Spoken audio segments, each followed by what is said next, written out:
De acuerdo, pues entonces comenzamos. Agradezco la presentación del doctor Ortega.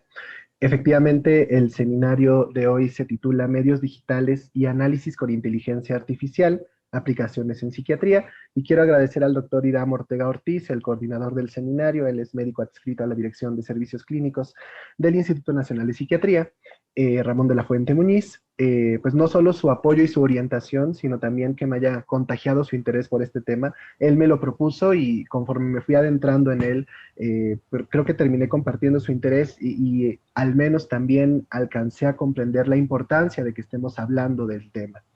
Eh, y bueno, César, yo te soy César. recomiendo que hables Ah, un poquito más alto, un poquito. ok, perfecto. Gracias, doctora. Si en algún momento no se escucha muy bien, de nuevo hágame el comentario. Voy a tratar de hablar más fuerte entonces.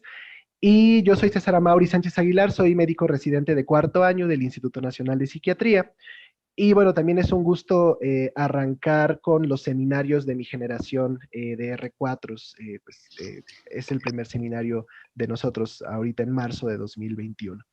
Y bueno, el contenido, ¿qué es lo que vamos a revisar a grandes rasgos? Comenzaremos con una introducción a la inteligencia artificial para después comentar cuáles son los algoritmos de inteligencia artificial más comunes.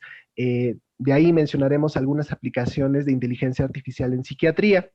Después comentaremos con un poco más de detalle algunos aspectos que pueden ser de interés en cuanto a predicción, con análisis de redes sociales y también uso de telefonía inteligente. Y finalmente, algunos detalles sobre consideraciones éticas y direcciones futuras en la medicina.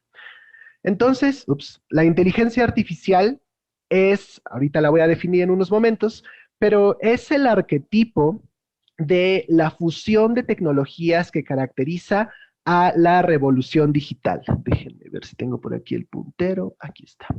Entonces, ¿qué es esto de la revolución digital? Bueno, ha habido 4 eras industriales en la historia de la humanidad. Cada una de esas eras industriales lo que ha hecho es caracterizarse por el desarrollo de la tecnología, pues más allá de la era previa, que pues catapulta, ¿verdad?, el crecimiento en cuanto a pues la técnica y en cuanto a las aplicaciones en la vida diaria del ser humano.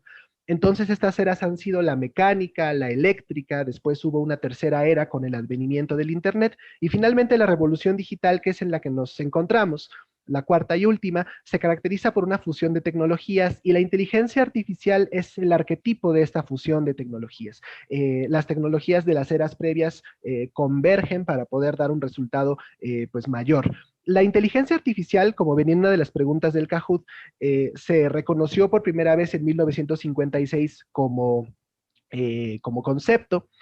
Sin embargo, bueno, pues hay mención de este tema desde incluso 1950. Una de las autoridades del siglo XX de pues esta área, Alan Turing, escribió en ese año un artículo que es clásico para los que estudian la rama, Computer, Machinery and Intelligence, y bueno, finalmente John McCarthy, también una gran autoridad del siglo XX en el tema, pues la definió como la ciencia e ingeniería de crear máquinas inteligentes.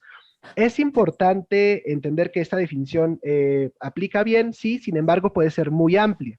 Les voy a comentar en este punto para pues, comenzar a ir aterrizando qué es la inteligencia artificial en el siglo XXI, hacia dónde parece también que se va dirigiendo, y es algo que no parece que vaya a cambiar en las próximas décadas al menos. Tal vez en unos 20 años, pues si alguien más hace otro seminario y a mí me toca escucharlo, pues ya se diga algo diferente, pero de momento la inteligencia artificial que se está aplicando en la vida moderna y que se está empezando a aplicar en medicina y en psiquiatría, en general en salud mental, se compone de algoritmos. La inteligencia artificial significa que un algoritmo o más de uno tenga la capacidad de aprender de los datos que se le proporcionan, aprender a analizarlos y a dar análisis, particularmente predicciones en muchos casos, cada vez más precisos. Eso es la inteligencia artificial, al menos en cuanto a sus principales aplicaciones en el siglo XXI. Y esto también debe empezar a darnos una idea de que es en este punto ciencia ficción el pensar que en algún momento la inteligencia artificial, al menos en el futuro cercano, va a tomar decisiones por sí misma, va a llegar a ese punto que nos hablan, pues nuevamente, los medios de ciencia ficción, ¿no? De esta singularidad en la que comienza a apartarse más allá de los designios del creador, en este caso, pues el programador, ¿no? Y bueno, pues nos viene a la mente Terminator y Yo Robot y demás. De momento estamos lejos de eso y la trayectoria que lleva la inteligencia artificial, estos algoritmos, al menos en las siguientes décadas, parece ser que no va en ese sentido. Y es importante ir aterrizando esto porque estas concepciones erróneas pueden llevar a preocupaciones y que incluso los mismos usuarios, potenciales pacientes y nosotros, pues no alcancemos a aterrizar el tema y haya incluso implicaciones éticas de dar información que es hasta cierto punto errada. Entonces la inteligencia artificial, pues de entrada, ya está generalizado su uso en diversos aspectos de la vida cotidiana. Les voy a comentar en la siguiente diapositiva cuáles pueden ser algunos de ellos. Y también su uso comienza a implementarse en entornos clínicos, cada vez con mayor popularidad, se puede comentar. Sin embargo, también hay una serie de ideas en cuanto al entorno clínico que consideran que empezar a usar más la inteligencia artificial, a generalizarla, podría arriesgar bastante. Es decir, el discurso es algo así como, ok, redes sociales, acceso a la información, no suena tan mal, no suena con tantos dilemas éticos, no suena tan arriesgado. Sin embargo, esto no necesariamente es así tampoco, claro que hay dilemas éticos que ya trataremos de comentar en cuanto a redes sociales, por ejemplo, pero de la misma forma el decir aplicar en salud la inteligencia artificial, empezar a generalizarla, arriesga bastante, tampoco está necesariamente bien aterrizado ese comentario, y hay que empezar a derribar un poco estas barreras.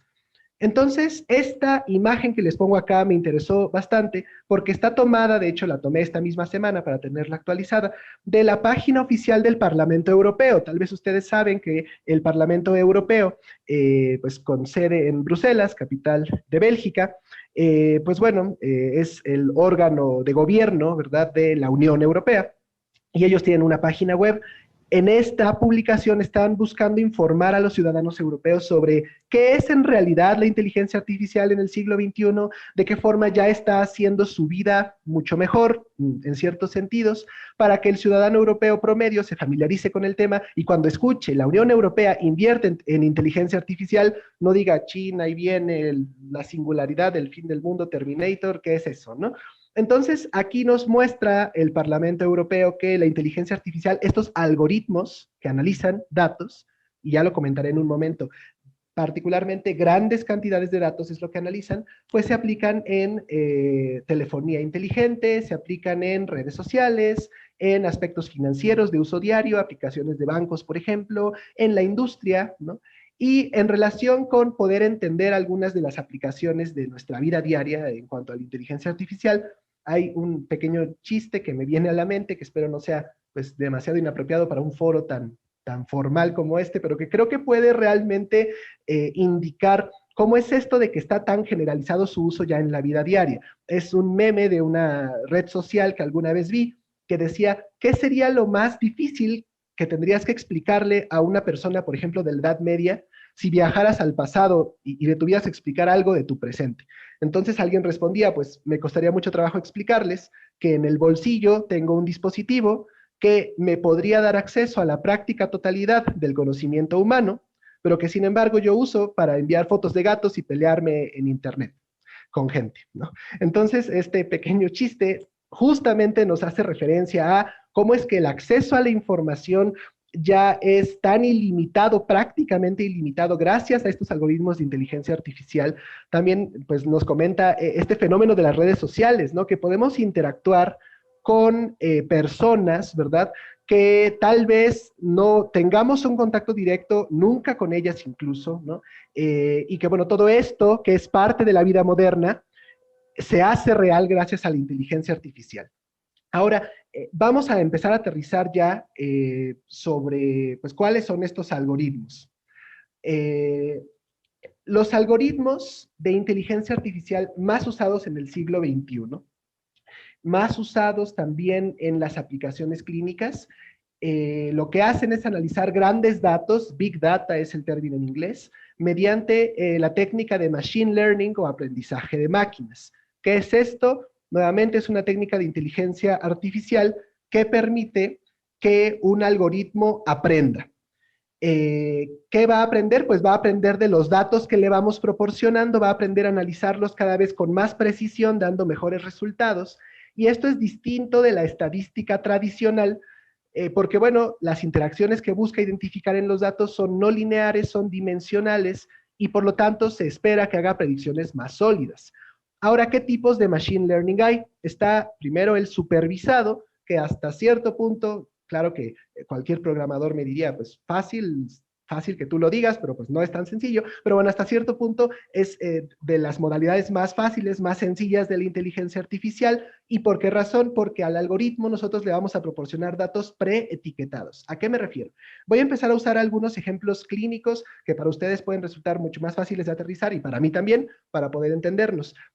Por ejemplo, a un algoritmo le vamos a proporcionar una gran cantidad de datos y le vamos a decir, estos de acá se corresponden con un constructo que yo, ser humano, llamo episodio depresivo mayor. Estos de acá, no.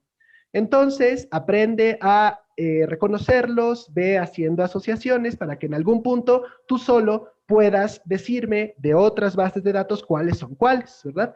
Y estas etiquetas pueden ser categóricas, como el ejemplo que les acabo de dar, sí hay versus no hay, o pueden ser continuas. Si, por ejemplo, damos una base de datos que tenga, pues, puntajes de clinimetrías, pues tendremos espectros de gravedad y pues serán datos continuos, ¿no?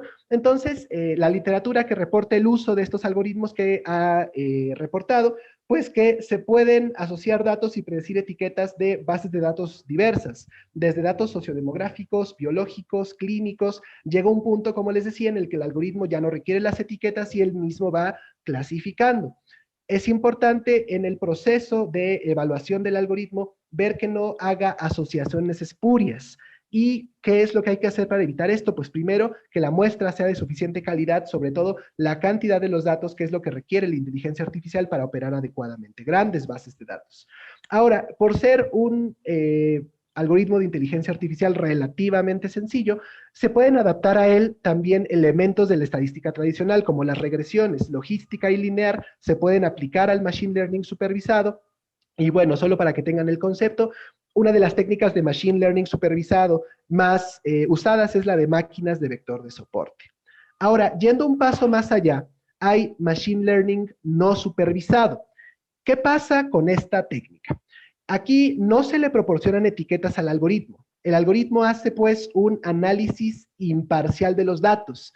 ¿Qué hace? Reconoce similitudes en los datos, descubre su estructura latente, descubre estas asociaciones implícitas en los datos y va haciendo entonces clústeres o racimos de datos, tratando de acomodarlos de la forma más parsimoniosa, de la forma más eficiente. Entonces, bueno, hay tipos de estrategias para hacer estos racimos. K-means es un tipo de estrategia, las estrategias jerárquicas, se puede aplicar, por ejemplo, aquí análisis de componentes principales, en general análisis factoriales, y bueno, a partir de aquí es importante tomar en cuenta, como no tenemos etiquetas, como es algo imparcial, el resultado se tiene que interpretar por expertos para determinar su utilidad. De nuevo, el algoritmo no nos va a decir realmente toma esta decisión a partir de estos datos, sino aquí está mi análisis, aquí tienes un análisis que tú como ser humano con esta cantidad de datos pues, no hubiera tenido sentido que intentaras hacer, pero bueno, para interpretarlo y para realmente decidir a partir de ellos, tiene que haber un experto ahí interpretando y tomando esa decisión.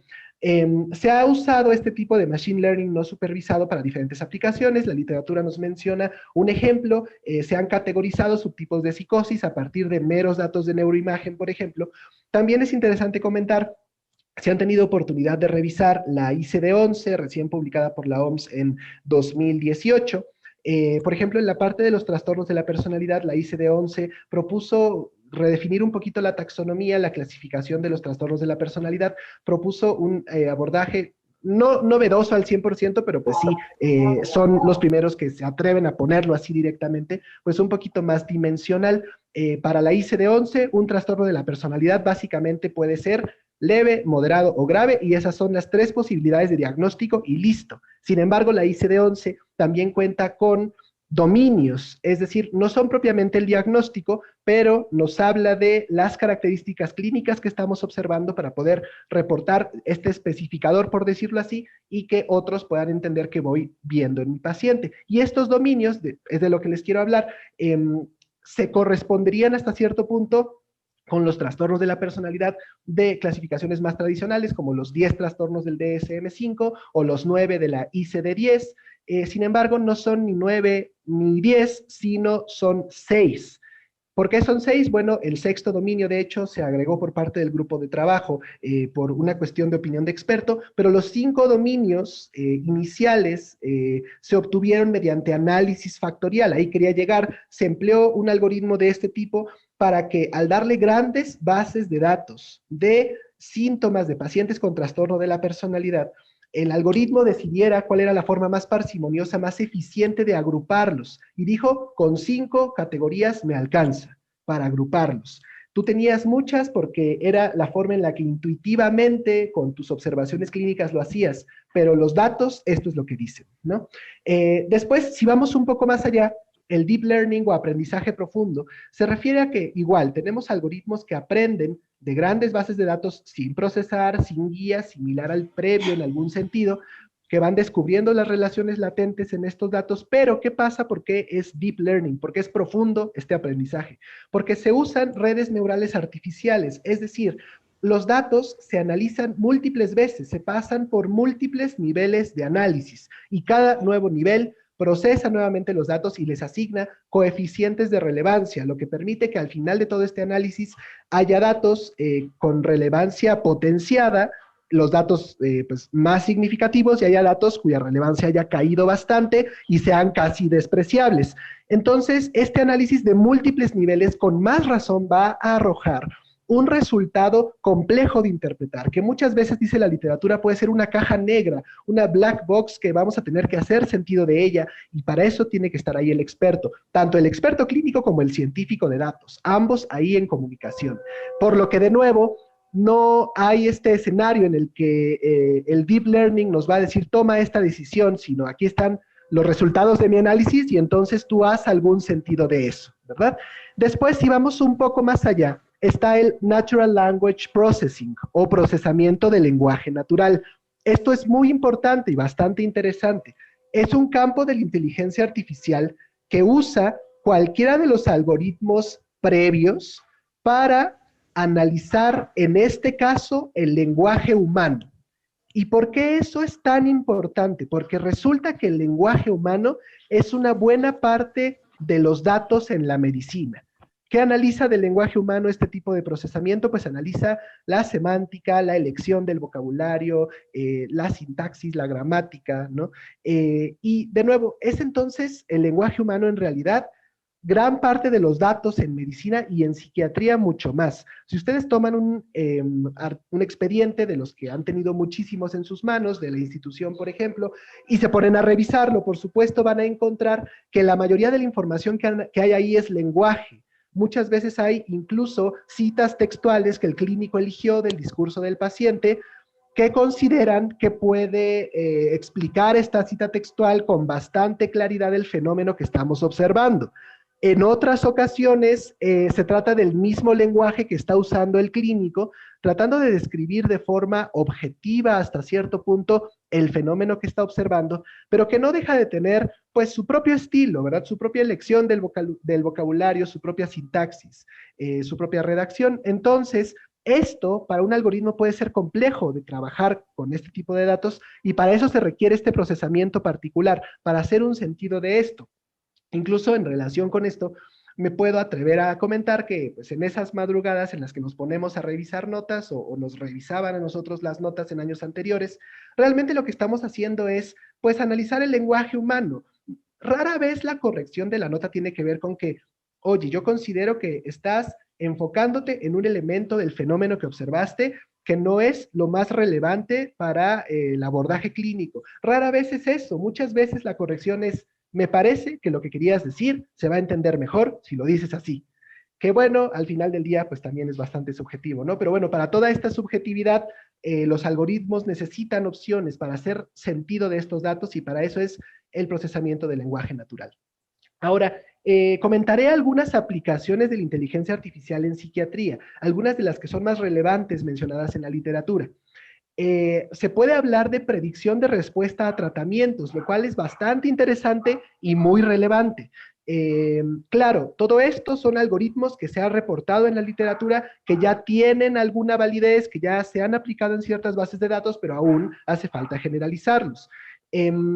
Se ha podido predecir respuesta a antidepresivos a partir de datos de clinimetría y de electroencefalografía. También respuesta a antipsicóticos a partir de datos electroencefalográficos. Prácticamente todo el arsenal con el que cuenta un psiquiatra en el siglo XXI se puede tratar de predecir. Respuesta a TEC con datos de neuroimagen, respuesta a TCC para ansiedad, a terapia cognitivo-conductual para ansiedad, con datos de resonancia magnética funcional, respuesta a estimulación magnética transcraneal con datos de resonancia magnética.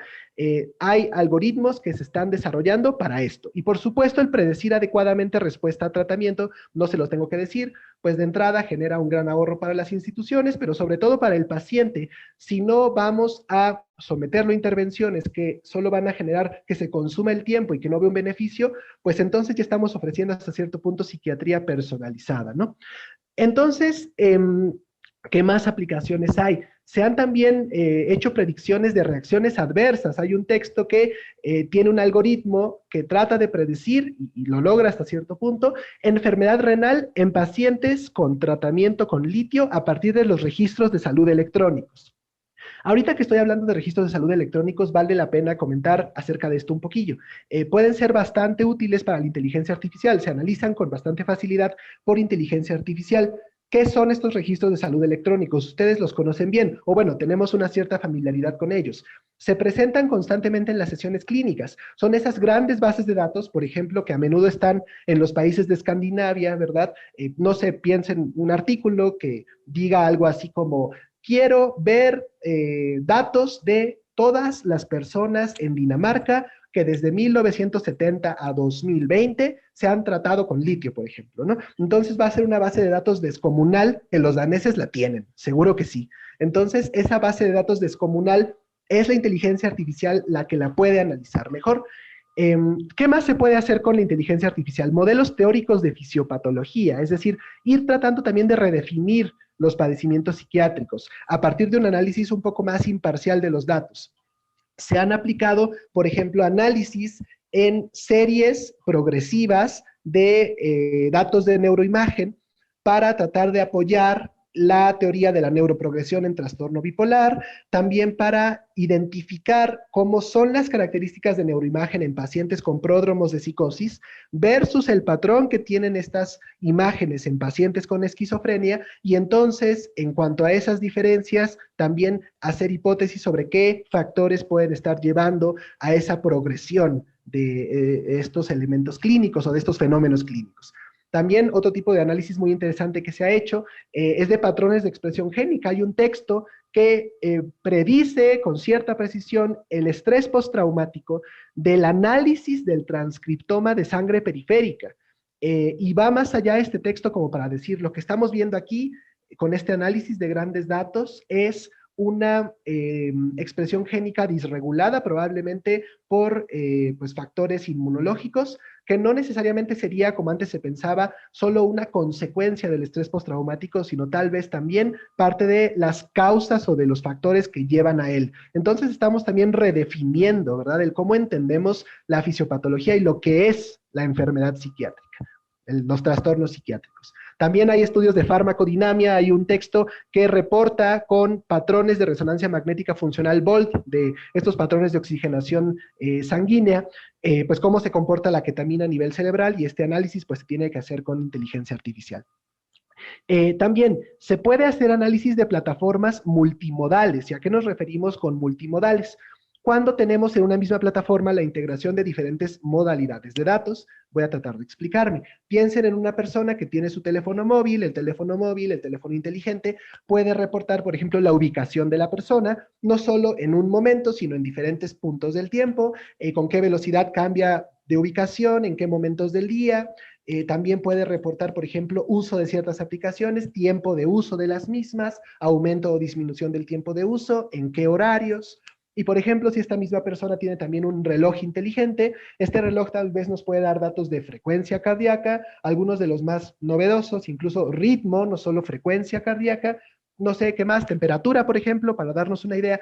Y todas estas modalidades diferentes de datos se concentran en una plataforma que las analiza con inteligencia artificial y pues se busca predecir aspectos clínicos. Hay una plataforma en desarrollo que se llama CrossCheck que busca vigilar la recurrencia de psicosis. También una plataforma en desarrollo se llama Aware, que busca vigilar, monitorear el riesgo suicida. Y otra plataforma publicada en un artículo de Nature, MindLamp, que es un poquito más versátil, que se busca desarrollar para aplicarse a diferentes áreas de la psiquiatría y de la salud mental en general.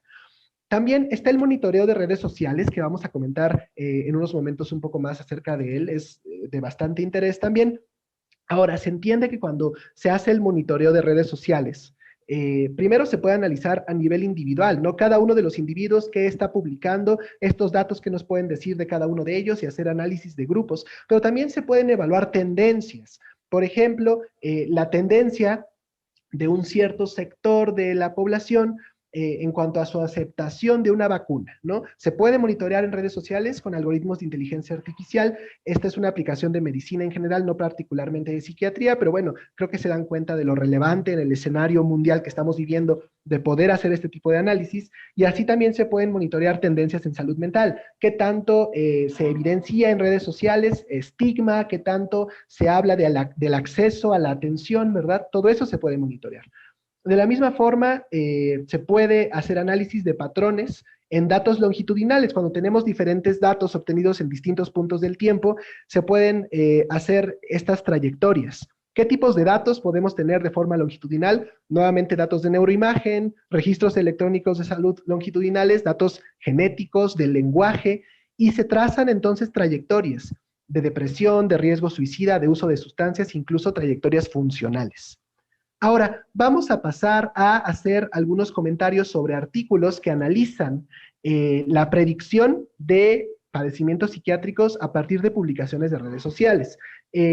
Trataré de no tardarme demasiado con cada artículo, por lo que tal vez voy a obviar algunos aspectos de la metodología, pero espero que quede lo suficientemente claro para entender la aplicación.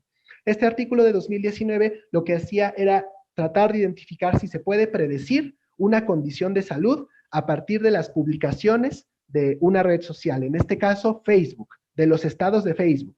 Este artículo entonces, este estudio, reclutó 999 participantes. Estos participantes autorizaron que los investigadores tuvieran acceso a sus estados de Facebook desde que ingresaron a la red social hasta el año del estudio, y también los investigadores tenían acceso a los registros de salud electrónicos de estas personas para ver qué diagnósticos ya tenían estas personas.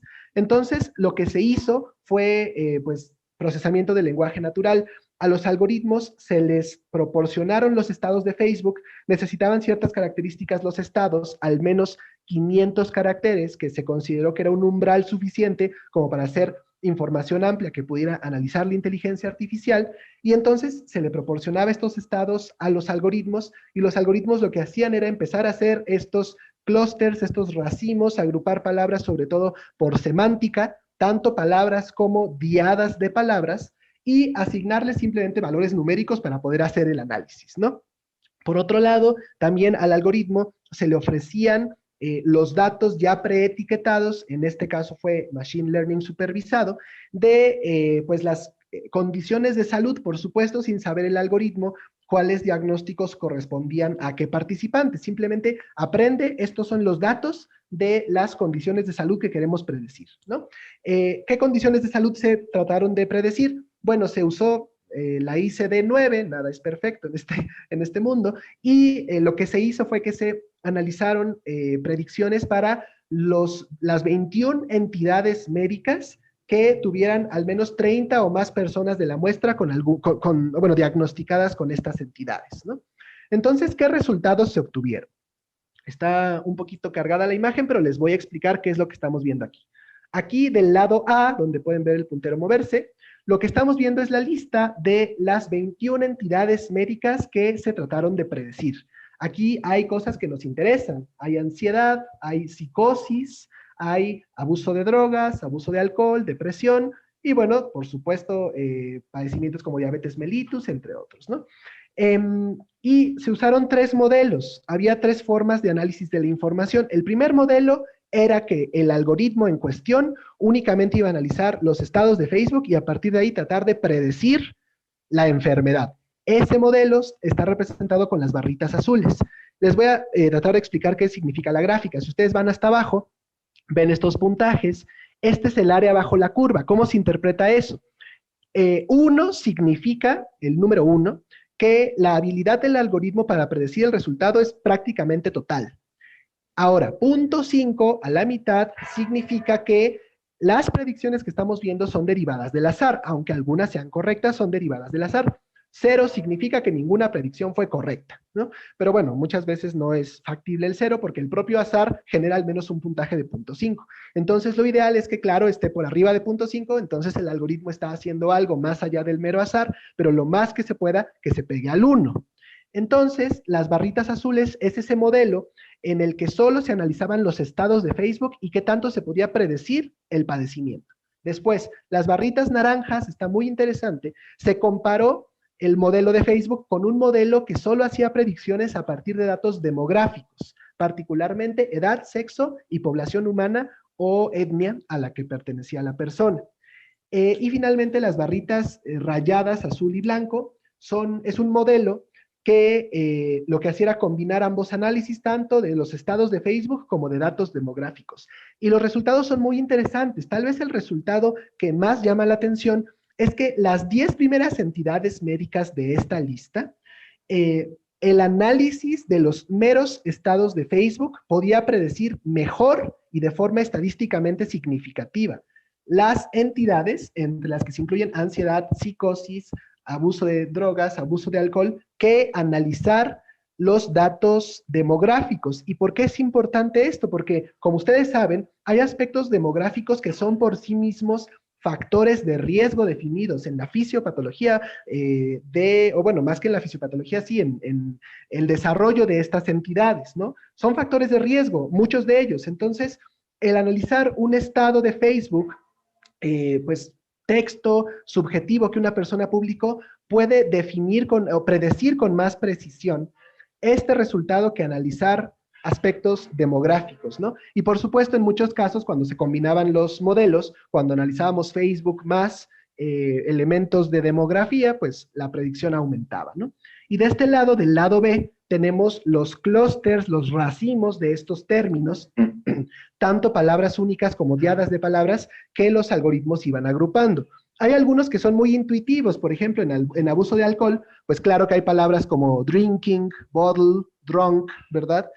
Hay otras también más o menos intuitivas. En depresión, pues está crying, está feelings, hurt, por ejemplo, pero también hay cosas como de somatización, stomach, pain, por ejemplo. Después, cuando vemos las palabras del abuso de drogas, hay sobre todo palabras altisonantes, que aquí tenemos censuradas, pues con estos asteriscos, pero también hay cosas mucho menos intuitivas, que eso es lo que pasa con el machine learning. Hay cosas que no podríamos haber simplemente intuido y ya. Por ejemplo, hasta arriba ustedes ven diabetes mellitus. Curiosamente, de las palabras que más predecían el uso de estas palabras en las publicaciones, que mejor predecían la diabetes, son palabras religiosas como God, pray, Lord, por ejemplo, family, father, child, también palabras de familia, ¿no? Entonces, hay que ser cuidadosos al tratar de sacar interpretaciones de esto. Claro que esto no es fácil de generalizar, como muchos algoritmos de inteligencia artificial ahorita no son fáciles de generalizar. Claro que esto pues hay que verlo con cautela, pero probablemente nos está hablando de elementos del fenómeno clínico que estén ahí y que no hemos alcanzado a identificar y que valga la pena estudiar. Hablaré un poquillo más de algunos otros textos que hablan de este análisis de redes sociales. De nuevo, trataré de no demorarme demasiado. Hay un texto que revisa, es una revisión en este caso, qué tanto a partir de este mismo procesamiento del lenguaje natural de contenido de redes sociales se puede predecir la presencia o riesgo de padecer trastornos psiquiátricos, particularmente trastornos afectivos. Esta revisión encontró que desde 2013 hay textos que evalúan con bastante precisión la presencia de trastornos psiquiátricos a partir de redes sociales. Cuando hablamos de precisión, y aquí viene un porcentaje, ¿a qué nos referimos? Bueno, se entiende que el investigador ya conoce a priori los resultados, los escenarios, los outcomes, pero que el algoritmo, por supuesto, no. Entonces, el investigador quiere ver qué tan preciso fue. El porcentaje de precisión se refiere a qué pues porcentaje de predicciones fueron correctas, ¿no? Entonces se predijo con 80-90% de precisión depresión mayor, conducta suicida, trastornos alimentarios, esquizofrenia, a partir del análisis de redes sociales. También había textos que no solo evaluaban presencia o riesgo de, sino sintomatología subsindromática, también sintomatología relacionada, como simplemente estresores, autolesiones, por ejemplo, se podían predecir. En total, la revisión, pues revisó 75 artículos en 5 años, de 2013 a 2018, y algunas de las redes sociales pues, más presentes fueron Twitter, Reddit y Facebook. Esta gráfica nos habla del número de publicaciones por padecimiento. Lo más estudiado fue depresión, hay conducta suicida, esquizofrenia, trastornos alimentarios, ansiedad, en general estrés postraumático, trastorno bipolar, autolesiones, trastorno límite de la personalidad, entre otros, ¿no? ¿Y qué dificultades encontró la revisión? Bueno, primero hay dificultades en cuanto a la validez del constructo. Es decir, ¿cómo defino mi constructo? ¿Cómo defino episodio depresivo mayor, por ejemplo? Varía bastante de un texto a otro. Esto va a dificultar que se puedan hacer en algún momento metaanálisis, que en este caso no se hizo. Va a dificultar que se puedan replicar estos estudios, que se puedan generalizar. Hay que poner atención en eso. También hay estudios que hablan de, por un lado, riesgo en algún momento de la vida a partir del análisis y otros, riesgo actual del individuo que está generando esa publicación. Entonces, que algunos estudios reporten uno, otros estudios otro, algunos los dos, también dificulta pues ese análisis. Ahora, pocos estudios realmente corroboraron que los diagnósticos fueran efectuados por profesionales de la salud. Los investigadores tenían ya los outcomes, pero estos resultados se los preguntaban a la gente. Oye, ya corrimos el algoritmo, ¿tú qué padecimientos tienes? Pero bueno, están corroborados por profesionales de la salud. Y también muchos, y esto habla de consideraciones éticas que comentaré brevemente en unos momentos, pues muchos no proponían medidas cuando se identificaba con el algoritmo algún riesgo, pues ya corrí mi algoritmo, ya tengo bien padre mi paper, pero chin, tengo aquí pues alguien con riesgo o varias personas con riesgo. ¿Qué voy a hacer con eso? ¿Verdad? Tiene implicaciones éticas importantes que no se discuten en muchos textos. Después también hay un texto que nos interesó, que es un texto también de análisis de grandes datos, de redes sociales, para tratar de predecir padecimientos psiquiátricos, pero este texto también buscaba averiguar si en el lenguaje cotidiano de las publicaciones de redes sociales se pueden encontrar, por medio de la inteligencia artificial, suficientes claves para predecir la ocurrencia futura de trastornos psiquiátricos. Esta muestra se recolectó de la red social Reddit, que lo que hace pues es tener grupos de discusión de diferentes temas, y bueno, en Reddit se discute de todo y hay grupos de discusión de padecimientos psiquiátricos. Entonces, se tomaron estas publicaciones y estos eran conocidos para los investigadores como los subreddits clínicos. Tengo toda mi muestra, hay una submuestra que es de discusiones, pues propiamente de aspectos pues, de salud mental o de psiquiatría. Pero también una submuestra era de los que los investigadores llamaron subreddits no clínicos, publicaciones, grupos de discusión de otra cosa, que fuera diferente a salud mental, a psiquiatría.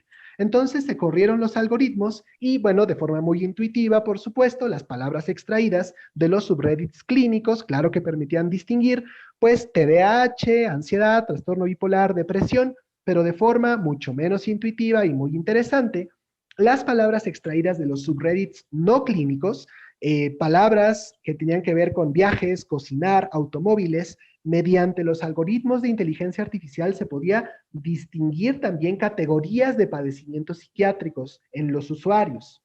Ahora, también este estudio, de forma interesante, identificó que las palabras derivadas de los subreddits no clínicos podían predecir que el individuo después comenzara a realizar publicaciones en subreddits clínicos, es decir, el lenguaje cotidiano parece contener señales que nos hablan de la probabilidad de un trastorno psiquiátrico a futuro, tal vez incluso antes de que la misma persona alcance a identificar que está pasando por esta condición. Ahora, claro, se entrenaron diferentes algoritmos para esto, los algoritmos entrenados con datos clínicos, obviamente se enfocaron pues en distinguir palabras que indicaran síntomas específicos, pero los algoritmos que se entrenaron con los subreddits no clínicos para predecir enfermedades futuras se enfocaron en palabras que hablaran del estrés por el que estaba pasando la persona en ese momento y entonces pueden ofrecer información sobre el inicio del padecimiento, el desarrollo del padecimiento, los pródromos, esos estados subumbrales, subsindromáticos, hablar entonces del curso del padecimiento también. Seguramente a su mente van llegando ya implicaciones clínicas, pero sobre todo también implicaciones éticas que habrá que comentar, que voy a decir brevemente en una diapositiva, pero pues que si quieren añadir en la discusión, pues con todo gusto. Ahora, hablar un poco de telefonía inteligente también puede ser interesante. Existe, claro, la expectativa de que pues la telefonía inteligente, que por supuesto proporciona grandes cantidades de datos que se están recabando en tiempo real, se pueda alguna vez llevar a aplicaciones clínicas. Ahora, esta expectativa, esta fantasía hasta cierto punto, pues se va a topar con varias barreras, como por ejemplo la distribución desigual por grupos de edad. No va a ser lo mismo para los que se dediquen a la atención de adultos mayores, que no usan tanto estos teléfonos inteligentes o que incluso tienen barreras para su uso o que pueden tener un uso subóptimo de los mismos, usándolos simplemente como teléfonos convencionales sin descargar aplicaciones. También personas con bajos ingresos, pues la población de nuestro país puede tener esta característica en su mayoría, pues tendrán un acceso intermitente a la telefonía inteligente y no se podrá dar un seguimiento longitudinal tan bueno. Y también puede haber un menor uso, que sí se ha definido en los textos, por personas con trastornos psiquiátricos graves. Ahora, hay ya aplicaciones que buscan dar servicios de salud hasta cierto punto a la persona, o al menos ofrecen recabar algunos datos de salud y tratar de dar alguna interpretación de ellos. Son aplicaciones que muchas veces se pueden descargar de estas tiendas de aplicaciones, tanto pues de los diferentes sistemas operativos de los teléfonos móviles, pero que muchas veces no se ha comprobado su eficacia. Y que eso venía también en una de las preguntas del Kahoot. Para empezar, el acercamiento a estas aplicaciones rara vez es por la recomendación de un profesional, sino por pues simplemente publicidad o recomendación de conocidos de la persona. Se hizo un análisis y se reporta en la literatura que las 25 aplicaciones, esto es de 2020, las 25 aplicaciones de iPhone más populares para la ansiedad, ninguna de ellas al analizarlas tenía herramientas basadas en evidencia para el tratamiento de síntomas de ansiedad. Pasa que estas aplicaciones en su mayoría no requieren aprobación por la FDA, por ejemplo, en Estados Unidos, a menos que correspondieran a el software de un dispositivo regulado por la FDA. Hay ya incidentes en cuanto a inexactitud de estas aplicaciones. Hubo por ahí una aplicación que buscaba ir pues monitorizando de forma longitudinal la tensión arterial. Había muchas inexactitudes, se terminó retirando del mercado. También hay aplicaciones para seguimiento de trastorno bipolar. Este texto, de hecho, esta revisión está publicada en el Journal, International Journal of Bipolar Disorders. Hay aplicaciones para el seguimiento del trastorno bipolar. Sin embargo, el clínico no las percibe tan útiles y el paciente puede tener expectativas más allá de lo que la aplicación en realidad puede ofrecer. También muy interesante, seguro habrán escuchado, que Apple pues está muy emocionado porque pues su Apple Watch puede predecir fibrilación auricular. Sin embargo, hay bastantes textos médicos que dicen cuál será, se preguntan cuál será la utilidad y qué implicaciones clínicas y éticas hay de decirle a una persona asintomática que simplemente se pudo comprar su Apple Watch, oye, creo que hay una posibilidad de que tengas fibrilación auricular. Claro que tiene muchas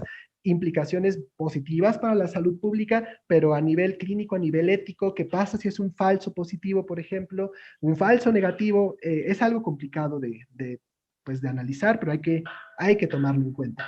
Ahora, ¿qué áreas requieren mayor investigación al respecto? Pues como les había dicho, la inteligencia artificial requiere de bases de datos primero extensas, grandes cantidades de datos, pero también datos de gran calidad, es decir, que el fenotipo o el genotipo, cuando sea el caso, esté bien descrito, haya suficiente información de diferentes modalidades para describir bien el fenómeno que estoy tratando de estudiar. Para esto se requieren grandes plataformas que concentren la información, que las instituciones puedan vertir en ellas su información, instituciones de un mismo país o, claro, de forma internacional. Hay plataformas que ya están llevándose a cabo, desarrollándose, que incluso personal del instituto contribuye a estas plataformas incluso internacionales y su uso se debe pues impulsar. Ahora, para usar Deep Learning, el aprendizaje profundo que ofrece mucha precisión en cuanto al análisis, pues se va a tener que optimizar su interpretación, porque como les decía, los resultados pueden ser esta caja negra difícil de interpretar, a menos que colabore el clínico experto con el científico de datos para realmente hacer un sentido de estos resultados. Y de nuevo, recordemos entonces, la inteligencia artificial no está tomando ningún tipo de decisión, nos está dando análisis muy complejos que nosotros no podríamos hacer, pero nosotros somos los que tenemos que interpretarlos y al final del día, si algún día se aplican de forma clínica, de manera rutinaria, la decisión va a ser nuestra y del paciente, ¿no? Para tratar de subsanar estas dificultades hay algunas estrategias. Por ejemplo, existe este aprendizaje transferido, que se refiere a que podemos adaptar un algoritmo previamente entrenado para otra cosa a un propósito distinto al original. Esto puede permitir que se usen bases de datos un poquito más pequeñas, sin tanto riesgo de asociaciones espurias, con que sean similares a la base de datos original con la que se entrenó el algoritmo. Se han pues hecho algunas aplicaciones en cuanto a predecir estrés postraumático, predecir consumo de alcohol con aprendizaje transferido que parecen de utilidad. Y también hay una factibilidad importante en análisis de imágenes que ya se está aplicando en patología, en imagenología, en dermatología, genética, por ejemplo, oncología, las áreas de la medicina que se apoyan mucho en el análisis de grandes datos y de imágenes particularmente, pueden pues ver tal vez un mayor desarrollo en los próximos años en cuanto a la inteligencia artificial. Varias de ellas, de hecho, ya lo están viendo. Ahora, otras cosas que ameritan mayor estudio, mayor investigación. Hay algo que se llama olvido catastrófico, que se refiere a que cuando se le introduce a un algoritmo una nueva función, puede haber un riesgo de que olvide la función original, particularmente en estas redes neurales que tienen múltiples niveles de análisis. El propio algoritmo puede tener un deterioro y los primeros niveles de análisis ya no tener esa función original. Esto es algo que corresponde más a los científicos de datos, claro, pero el identificar que el algoritmo se está deteriorando se puede dar también a partir de revisar los resultados, que el clínico también puede ofrecer mucha orientación al respecto. Ahora, más estudios se requiere también en cuanto al análisis de redes sociales. Les quiero platicar un poquito por qué puede ser complicado analizar bien las publicaciones de las redes sociales. Pensemos que un algoritmo necesita muchas veces contexto para poder hacer el análisis. Imagínense que hay una persona que está todo el tiempo publicando o compartiendo más bien publicaciones de una página que se llama Perritos que curan tu depresión, ¿no? Eso no significa que la persona esté deprimida, pero ¿cómo lo va a saber el algoritmo sin el contexto, ¿no? Ahora también, incluso aunque cada publicación efectivamente hablara de un estado emocional, por ejemplo, en este caso, incluso aunque cada publicación hablara de un estado emocional, no necesariamente va a reflejar con claridad el estado emocional por el que pasa la persona. En las publicaciones podemos exagerar cómo nos sentimos o al contrario, incluso limitar qué tanto expresamos de lo que nos está pasando. Pero incluso aunque la persona fuera muy fiel en cuanto a publicar su estado emocional, ¿cómo saber, cómo va a saber el algoritmo si esta publicación que parece ser muy fiel y que se corresponde muy bien con un cierto estado emocional, nos habla de un constructo como episodio depresivo mayor, o si simplemente es un estado emocional transitorio que mañana ya no va a estar ahí y ayer no estaba, ¿verdad? Parte de estas dificultades es lo que hace complicado el análisis de redes sociales. Y bueno, nos faltan un par de diapositivas. Hablando de consideraciones éticas, lo más general, si gustan ampliar al respecto, pues adelante. Pues se habla claro que los códigos en salud pues no tienen referencias específicas a la inteligencia artificial, entonces sería una limitación si se busca generalizar este uso. A su vez, los comités de ética en general tendrán un conocimiento limitado de la tecnología, por lo que para evaluar pues estudios que piensen aplicar inteligencia artificial, pues se requerirá que se informen más al respecto. También importante, la información que se le da al público, como les comentaba al inicio, debe ser útil, con suficiente contexto. Es imperdonable que un usuario, más bien un participante, ¿verdad?, de un estudio, o ahora sí, que un usuario de un sistema de salud que esté pues beneficiándose de los servicios de la inteligencia artificial, se vaya con la idea de que pues una máquina va a tomar decisiones sobre el estudio en el que estoy participando o sobre mi proceso de atención clínica, cuando no es el escenario para nada. Y si el mismo clínico lo está entendiendo así, pues ahí también implicaciones éticas en cuanto a qué tanto puedes alejar a una persona de un recurso que puede servirle pues por información errónea, ¿no? Ahora, también implicaciones éticas que se les pueden ocurrir seguro muchísimas, no solo éticas, sino también legales, hasta políticas, del acceso a la información sensible en las redes sociales. Hasta qué punto el voluntariamente incluirnos como parte de una comunidad, de una red social, ofrecer voluntariamente la información a otros usuarios, a veces ponerla pública, está dando autorización para que se analicen esos datos, ¿verdad? Y tal vez el problema no solo es aquí en salud, porque bueno, a los profesionales de la salud siempre nos piden que pidamos permiso para todo. Todos los estudios de los que hablé con ustedes, pues tienen sus consentimientos informados, pero a los que analizan mercadotecnia, por ejemplo, nadie les dice que tienes que pedir permiso y se están usando pues datos que pueden ser información sensible y que pueden poner vulnerable a la persona a que haya tendencias mercadotécnicas no tan convenientes e incluso para su salud mental y física, que a partir del análisis de sus redes sociales, pues esté generando esa publicidad. Y hay un concepto súper interesante que es el de social medium. Trata de equipararse al concepto de human genome, ¿no? Genoma humano. Entonces, este concepto sería algo así como medioma social. ¿Y a qué se refiere esto del medioma social? Se refiere a que hay en este punto tal cantidad de información en redes sociales de los usuarios que si se corren los algoritmos adecuados, como vimos en los ejemplos previos, podemos empezar a obtener información sobre su salud, no solo sobre su salud actual, sino a futuro. Y entonces, ¿hasta qué punto, similar a lo que pasó en su momento y sigue pasando con el proyecto Genoma Humano, hasta qué punto alguien tal vez autorizó que se usen los datos para investigación, pero después lo que empezó a surgir implica un riesgo importante y hasta qué punto quiere esa información de vuelta, hasta qué punto ocultarla o no expresarla porque no es parte del estudio y de lo que la persona autorizó en su momento, es ético o no, lo mismo en este caso, ¿no? Y bueno, finalmente, ya esta es la última diapositiva, comentar un poquito acerca de COVID-19. Si estamos conectados por este medio, pues es por COVID-19. Saben de esta pandemia que tiene más de un año azotando al mundo. Todos los recursos en salud, pues han, pues por decirlo de una forma coloquial, echado toda la carne al asador para tratar de combatir esta pandemia. Y la inteligencia artificial no se ha quedado atrás, ya hay propuestas de inteligencia artificial bastante interesantes para aplicar estos algoritmos al genoma de SARS-CoV-2, para aplicar estos algoritmos a aspectos moleculares, fisiopatológicos de la infección, para analizarlos de forma más precisa. Y a mí me interesó, esta imagen que les pongo es de un artículo de la semana pasada, de la versión digital de la revista Science, en el que se propone usar gemelos digitales para el estudio de COVID-19. ¿Y a qué se refiere esto de los gemelos digitales? De hecho, es una aplicación de la inteligencia artificial que ya se está empezando a desarrollar en áreas de endocrinología, de metabolismo. Y básicamente lo que hace es esto. Vamos a ingresar a un algoritmo los datos de la biología de una persona a diferentes niveles de organización. Entonces, esos datos, este algoritmo va a pues, constituir un modelo. ¿Y qué vamos a hacer ahora ya que tenemos este modelo, este gemelo digital de la biología de este organismo? Pues vamos a infectarlo con SARS-CoV-2 digital, ¿verdad?